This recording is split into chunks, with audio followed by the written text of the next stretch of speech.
Vande Mataram students, welcome back to our special class on English grammar. Students, today we will learn some of the important uses of can.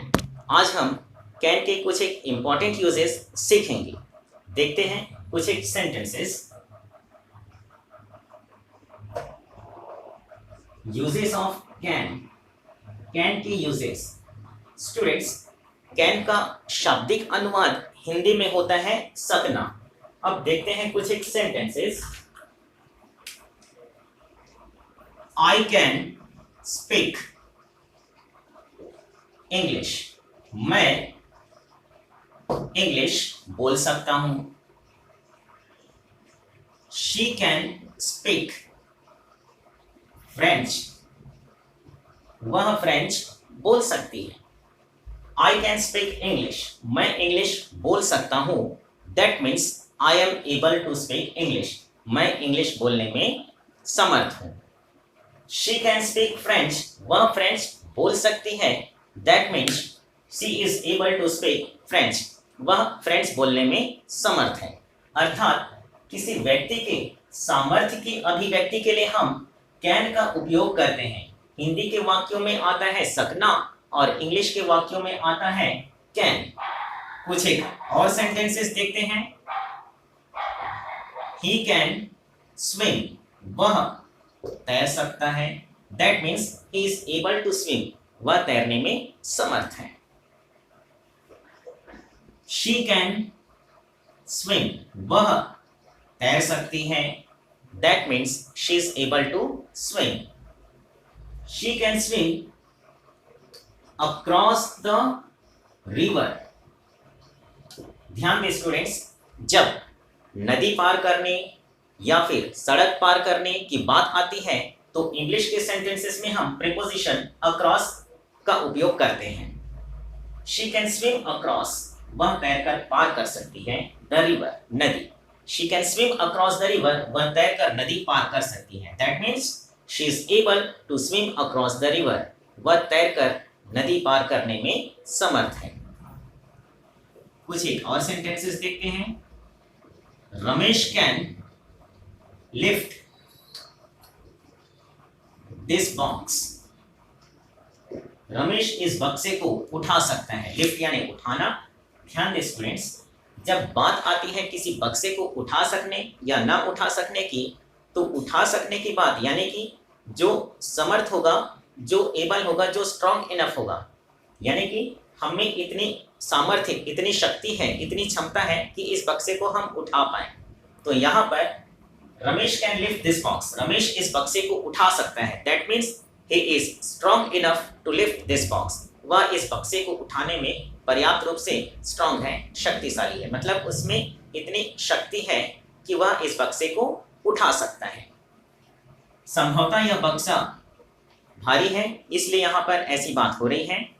तो Ramesh can lift this box. Ramesh इस बक्से को उठा सकता है. That means he is strong enough to lift this box. एक और sentence देखते हैं. I can solve this sum. मैं इस सम को सॉल्व कर सकता हूं, अर्थात इस सवाल को हल कर सकता हूं. तो स्टूडेंट्स, इस प्रकार से ये कुछ एक ऐसे सेंटेंसेस हैं जिनसे कैन से एबिलिटी की अभिव्यक्ति होती है, अर्थात किसी व्यक्ति के सामर्थ्य, क्षमता या योग्यता की अभिव्यक्ति होती है. सो यहां पर हम इजीली लिख सकते हैं uses of can. Number 1, to express ability.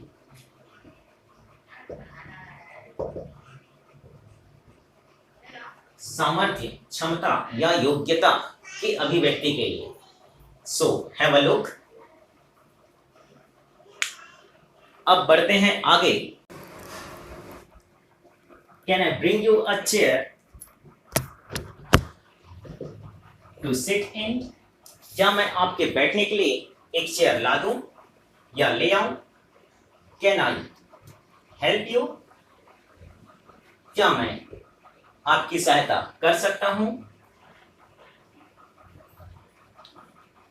Can I do something for you.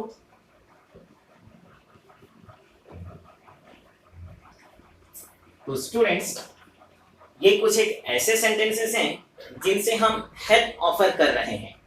तो हम लिख सकते हैं नंबर 2, टू एक्सप्रेस ऑफर।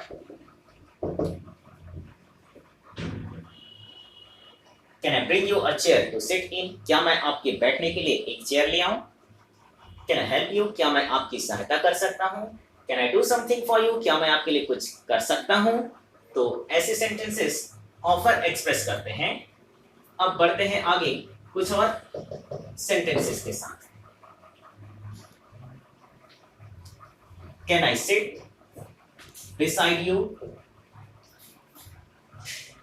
जब हम बस में या ट्रेन में सफर कर रहे हो तो भाई साहब आपके बाजू में बैठ जाऊं क्या?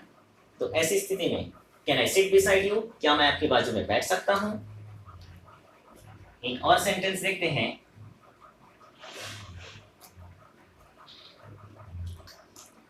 You can stay here? आप यहां ठहर सकते हैं। You can stay here as long as you wish? आप जब तक चाहें यहां ठहर सकते हैं। दैट मीन्स इन दोनों ही सेंटेंसेस से परमिशन की अभिव्यक्ति हो रही है। Can I sit beside you? क्या मैं आपके बाजू में बैठ सकता हूं? यहाँ परमिशन मांगा जा रहा है। You can stay here? आप यहाँ ठहर सकते हैं। यहाँ परमिशन दिया जा रहा है। That means you are allowed to stay here. आपको यहाँ ठहरने की अनुमति है। तो स्टूडेंट्स, कैन के यूज से हम परमिशन भी एक्सप्रेस करते हैं। सो यहाँ हम लिख सकते हैं to express permission. To express permission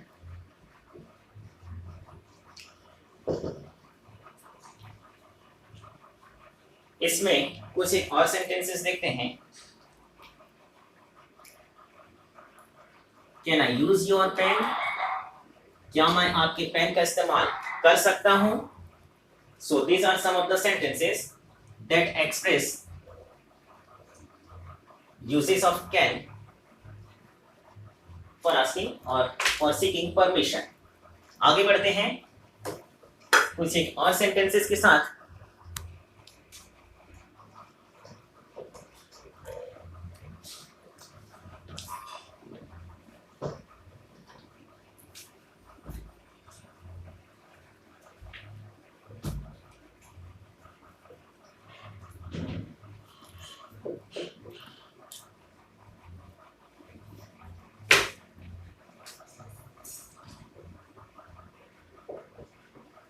This news can't be true. ध्यान दें students, this news can't be true. यह न्यूज सच नहीं हो सकती, यह खबर सच्ची नहीं हो सकती। This news can be true, यह खबर सच्ची हो सकती है। तो स्टूडेंट्स, ये ऐसे सेंटेंसेस हैं जिनसे हम यह कह सकते हैं कि कैन से हम पॉसिबिलिटी एक्सप्रेस कर सकते हैं। दिस कैन बी ट्रू, यह सच हो सकता है। This news can be true, यह न्यूज सच्ची हो सकती है। दिस कांट बी ट्रू, यह सच नहीं हो सकता। तो हो सकने या नहीं सकने, यहाँ पर पॉसिबिलिटी की बात की जा रही है। To express possibility.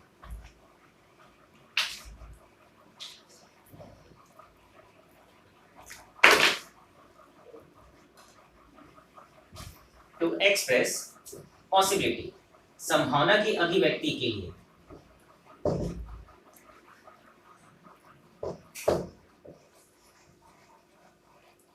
कभी कभी ऐसा होता है कि कोई समाचार हमें सुनाई दे, हम कहते हैं ये सच नहीं हो सकता, तो हमें विश्वास नहीं होता, या फिर ये सच हो सकता है, इट कैन बी ट्रू। तो ऐसी स्थिति में हम पॉसिबिलिटी की का एक्सप्रेशन करते हैं। बढ़ते हैं आगे। एक बहुत ही important use, phrasal use of can. Phrasal use of can. Can का फ्रेजल यूज, फ्रेजल यूज यानी मुहावरेदार प्रयोग। जैसे हिंदी के वाक्यों में भी हम मुहावरों का उपयोग करते हैं, इसी प्रकार इंग्लिश के सेंटेंसेस में भी हम फ्रेजल यूज ऑफ कैन का स्टडी करते हैं। देखते हैं कैसे। She can't help dancing वह डांस किए बिना रह नहीं सकती।